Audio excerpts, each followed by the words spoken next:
ప్రభుత్వ విధానాలకు వ్యతిరేకంగా దేశవ్యాప్తంగా సిఐటియు ఇచ్చిన పిలుపులో భాగంగా జూలై 10న కార్మికుల కోరికల దినం సందర్భంగా Kakinada main road head post office వద్ద సిఐటియు ఆధ్వర్యంలో కాకినాడ నగర కన్వీనర్ మలకా వెంకటరమణ అధ్యక్షతన ధర్నా కార్యక్రమం నిర్వహించారు. ఈ కార్యక్రమాన్ని ఉద్దేశించి సిఐటియు జిల్లా ప్రధాన కార్యదర్శి సిహెచ్ రాజ్ కుమార్ మాట్లాడుతూ కేంద్ర ప్రభుత్వం దేశంలో మూడోసారి అధికారం చేపట్టింది. కార్మికులకు వ్యతిరేకంగా తీసుకువచ్చిన 4 లేబర్ కోడ్లను రద్దు చేయకుండా కార్మికులను కట్టు బానిసలుగా చేయడానికి చూస్తోందని, ఇది చాలా దారుణమని అన్నారు. తక్షణమే 4 లేబర్ కోడ్లను రద్దు చేసి 44 కార్మిక చట్టాలను పటిష్టంగా అమలు చేయాలని అన్నారు. కార్మికులకైనా కనీస వేతనం 26,000 రూపాయలు. ఏ రంగంలో పనిచేసే కార్మికులకైనా కనీస సిఐటి ఆధ్వర్యంలో దేశవ్యాప్తంగా కార్మికుల కోరికల దినోత్సవం జూలై 10 ఆందోళన చేస్తా ఉన్నాం.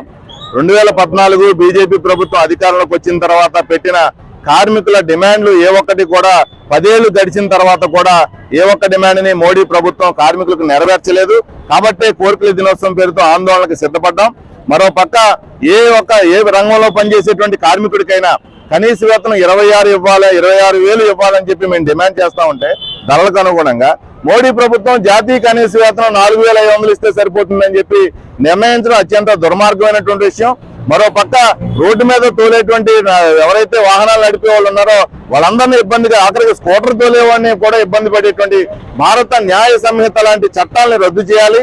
ఇది కేవలం పేదల్ని ఉద్దేశించి పెట్టినటువంటి చట్టాలు మాత్రమే, పేదలకు ఇంకా ఎక్కట్లు పెంచేందుకు ఏర్పాటు చేసినటువంటి చట్టాలే. కాబట్టి భారత న్యాయ సంహిత ఏదైతే బ్రిటిష్ కాలం నాటి చట్టాలు తీసేసి కొత్తగా తీసుకొస్తున్నామని చెప్పినా దాంట్లో ఉన్నవన్నీ బ్రిటిష్ వాడు పెట్టిన నిబంధనలే తప్పితే అదనంగా వీళ్ళు చేసినటువంటి పని ఏమీ లేదు. పైగా 4 కలిపి మీటింగ్ పెట్టుకుంటే అది ఉగ్రవాద మీటింగ్ గా కూడా మార్పు చేయగలిగేటువంటి పరిస్థితి చట్టాలను తీసుకొచ్చారు. ఆ రకంగా ఇవాళ 15 రోజులు ఉన్నటువంటి రిమాండ్ ని ఏదైనా ఎవరన్నా ప్రశ్నిస్తే కేసు పెడతారు. కేసు పెడితే కోర్టు 15 రోజులు రిమాండ్ ఇస్తుంది. ఆ రిమాండ్ ని ఇప్పుడు 90 రోజులు పెంచారంటే ఇంకా 90 రోజుల పాటు అతను బయటకు రాకుండా ఏర్పాట్లు చేసేటువంటి పని. ఇదంతా ఏంటంటే ప్రజల తరపున ఎవరైతే గొంతెత్తి మాట్లాడతారో, ప్రభుత్వాన్ని ప్రశ్నిస్తారో వాళ్ళందరినీ నొక్కేందుకు, నోరు నొక్కేందుకు, వాళ్ళు ఎవరో మాట్లాడడానికి వీలు లేకుండా చేసేందుకే ఇలాంటి చట్టాలన్నీ ప్రజల మీద తీసుకొచ్చి రుద్దేందుకు ప్రయత్నం చేస్తా ఉంది. అలాంటి ప్రభుత్వానికి తెలుగుదేశం ప్రభుత్వం మద్దతు ఇస్తా ఉంది. ఇది తప్పు. ఖచ్చితంగా ప్రజల తరపున నిలబడి ప్రశ్నించాల్సినటువంటి అవసరం ఉంది. అప్పుడు మాత్రమే ప్రభుత్వం న్యాయం చేసేటువంటి పరిస్థితి ఉంటుంది. మరో పక్కన ఉద్యోగులందరూ కూడా చాలా పెద్ద ఎత్తున ఎదురు చూస్తా ఉన్నారు. ధరలు పెరుగుతున్నాయి కాబట్టి వేతనాలు పెంచాలని. స్కీమ్ వర్కర్లందరికీ కూడా వేతనాలు పెంచుతామని చెప్పి నరేంద్ర మోడీ ప్రభుత్వం 2019 ఎన్నికల ముందు చెప్పినటువంటి వాగ్దానం 2025 4వ సంవత్సరం వచ్చినా కానీ ఇప్పటికీ నెరవేర్చలేనటువంటి పరిస్థితి ఉంది. స్కీమ్ వర్కర్లు అయినటువంటి ASHA, anganwadi, mid day meal లాంటి స్కీమ్ వర్కర్లందరినీ ప్రభుత్వ ఉద్యోగులుగా గుర్తించాలి. కార్మిక చట్టాలన్నీ కూడా వాళ్ళకి అమలు చేయాలి.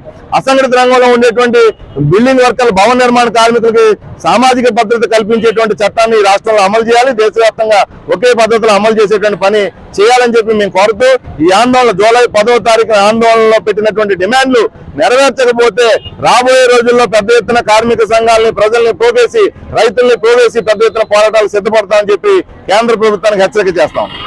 10 ఆల్ ఇండియా డిమాండ్స్ డే సందర్భంగా అంగన్వాడీలందరూ కూడా ఈ ధర్నా కార్యక్రమంలో పాల్గొనడం జరిగింది. ఈరోజు కేంద్ర ప్రభుత్వం ఐసీడీఎస్ కి నిధులు తగ్గించేశారు. ఐసీడీఎస్ కి నిధులు తగ్గించి గర్భవతులు, బాలింతలు, చిన్నపిల్లలకి ఇచ్చే పౌష్టికాహారంలో కోత పెడతా ఉన్నారు.